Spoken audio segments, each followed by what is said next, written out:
Le code divin de l'accomplissement. C'est l'ensemble des éléments permettant d'accomplir sa destinée. Numéro 1, la gratitude. Remercier Dieu, le divin, en regardant vers l'est, le lever du soleil, car ça te permet d'être en connexion avec la nature. Remercier aussi son corps pour la santé. Remercier pour la mobilité. Remercier ta famille, ton conjoint, tes parents, tes enfants, tes collaborateurs, tes patrons, tes mentors, tes conseillers, tes guides spirituels. Oui, car la gratitude est la clé qui ouvre toutes les portes. Celui qui sait remercier reçoit davantage. Numéro 2, la résilience. Ne peut pas fuir les épreuves, les difficultés, la peur, l'angoisse, les problèmes, mais plutôt les affronter. Oui, il faut être résilient face à la maladie, la pauvreté, la déception amoureuse, les divorces, les échecs, les décès, les rejets, le célibat. Et il faut montrer de la résilience, car tu n'as pas été oublié. La vie t'a plutôt préservé. Tu n'as pas été en retard. Chaque bon arbre donne des bons fruits à sa maturité. Donc, sois patient. Prépare-toi dans le silence, tes résultats parleront pour toi. Numéro 3, la sexualité. Oui, la sexualité n'est pas qu'un acte physique, une fonction biologique, c'est un portail entre le monde physique et spirituel, c'est la fondation. Mal compris, la sexualité détruit. Oui, elle rend aveugle. Et c'est un attachement, un gaspillage du temps, une addiction, une pulsion. Mais lorsqu'elle est comprise, la sexualité purifiée, honorée comme un feu sacré, devient une élévation, un moyen de remonter à l'énergie divine. Oui, l'énergie sexuelle est un feu qui parle. Le désir sexuel est une adoration au divin. Et le sperme de l'homme est une offrande. Pendant l'acte sexuel, c'est deux âmes qui s'unissent. Lorsque le sperme est donné à la femme de ta vie, de ta destinée, cela t'élève. C'est l'exemple de Michelle Obama qui va élever la destinée de Barack, qui va devenir le président des États-Unis. Et de l'autre côté, elle peut détruire, comme un certain DSK, Dominique Strauss-Kahn, qui a dirigé sa sexualité vers une femme, Nafissatou Diallo, qui n'est pas la femme de sa destinée, en 2012, dans l'hôtel Sofitel aux États-Unis. Il va se voir destitué de son piédestal. Lui, qui devait être le président de la France en 2012, il était directeur de la FMI, s'est vu tomber de son piédestal, tomber en disgrâce. Voilà deux destins présidentiels. À l'arrivée, deux résultats différents. Un a réussi, un a échoué à cause de l'histoire de sexe. L'énergie sexuelle est une force créatrice, le pouvoir transformatrice, donc apprends à la canaliser. Étape 1. La canalisation suppose la transmutation, ce qui consiste à une pratique alchimique pour canaliser et diriger son énergie sexuelle vers un but supérieur. Alors, parmi les hommes qui ont pratiqué la transmutation sexuelle, on peut citer Nikola Tesla, Jeanne d'Arc, Gandhi, Nelson Mandela, Beethoven. Alors, à l'âge de 40 ans, il a composé sa symphonie la plus célèbre, la symphonie numéro 9. Nous pouvons citer aussi Mère Teresa, qui était altruiste, consacrant toute son énergie au dévouement du bien-être des autres. Nous pouvons citer Léonard de Vinci, un artiste, peintre, scientifique, ingénieur, inventeur, anatomiste, sculpteur, artiste, architecte, botaniste, musicien, philosophe, écrivain. Il a été rendu célèbre par le légendaire et l'immortel tableau La Joconde de Mona Lisa.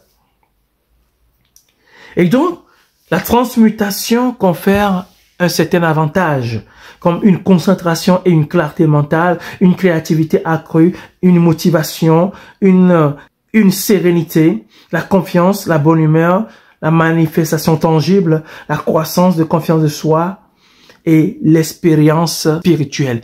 Alors, il est important de transmuter sexuellement. 4 moyens de transmuter sexuellement. Premièrement, c'est l'expérience de 7 jours. Apprenez à vous abstenir pendant 7 jours de la relation sexuelle.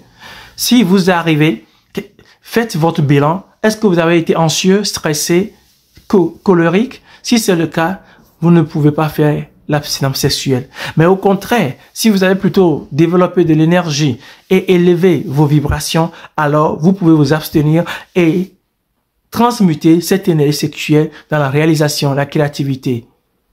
Numéro 2, la visualisation orgasmique. Cela consiste à se focaliser pendant la relation sexuelle, au moment de l'orgasme, sur une pensée, un but, un projet, et de diriger son énergie là-dessus. Cela développe de nouvelles cellules dans le neurone et qui permet d'aller à l'accomplissement de ces projets. Numéro 3, semer une graine dans son subconscient.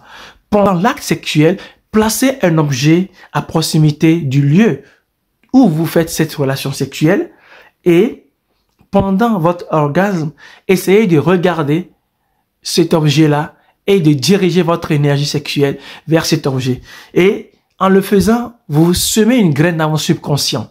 Cela crée un point de contact avec l'irréel et cela vous permettra de réaliser vos rêves. Le dernier point, c'est la respiration.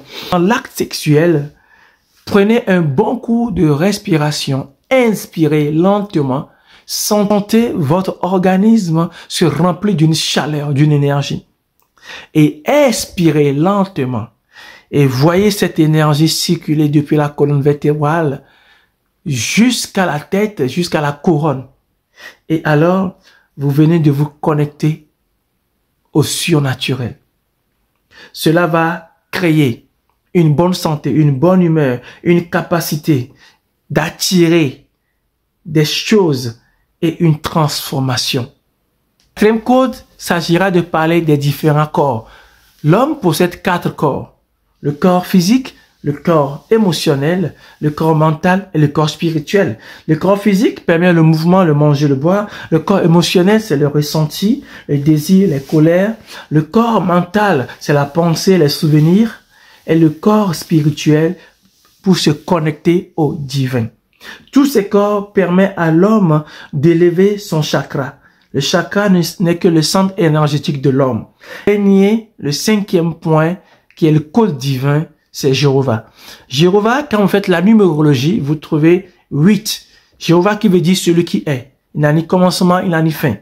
Et quand vous allez en Égypte, il y a un dieu qui s'appelle Maat, le dieu de l'équilibre et de l'ordre. Vous faites la numérologie, vous trouvez 8. Vous faites la numérologie de l'équilibre, vous trouvez 8. Vous faites la numérologie de Jah.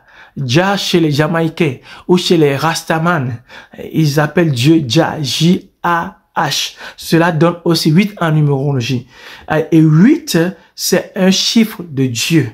Et nous savons que 8 couchés qui représentent le symbole de l'infini n'est qu'une représentation de notre monde dans la dimension spirituelle.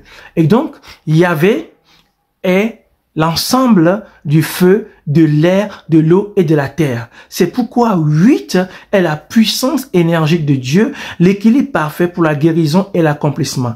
Donc, à chaque fois, évoquez 8 dans vos paroles et vous allez canaliser et transformer vos rêves en réalité. Le symbole de l'infini n'est pas qu'un symbole, c'est un chemin, un voyage entre l'homme et la lumière. C'est aussi un éternel recommencement, un renouveau. C'est pourquoi se connecter à 8 ou se connecter à l'infini revient à se connecter au divin, le créateur. C'est pourquoi en Chine, le chiffre 8 se prononce comme Fa, qui signifie la richesse ou la prospérité. Est-ce un hasard? Non, c'est juste un code que le créateur a laissé dans l'univers, afin que les esprits éveillés puissent s'en servir. C'est pourquoi chaque jour, proclamez que vous êtes 8, je suis 8, l'instrument de Dieu, le canal du divin, je suis une source de bénédiction.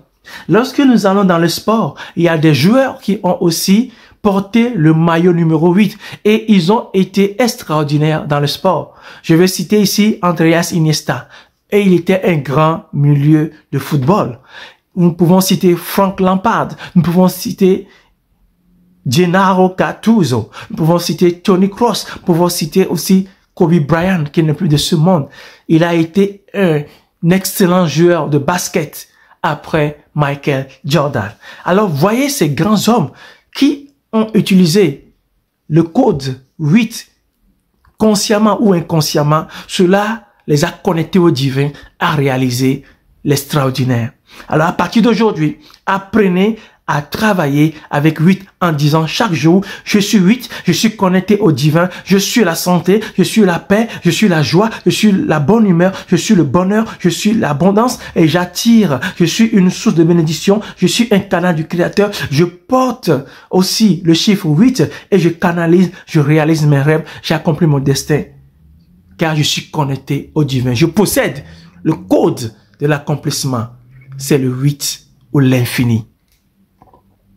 Celui qui applique le code divin 8 et l'infini se connecte au divin et n'est plus un esclave, mais il est élevé et il devient un canal de bénédiction pour l'humanité.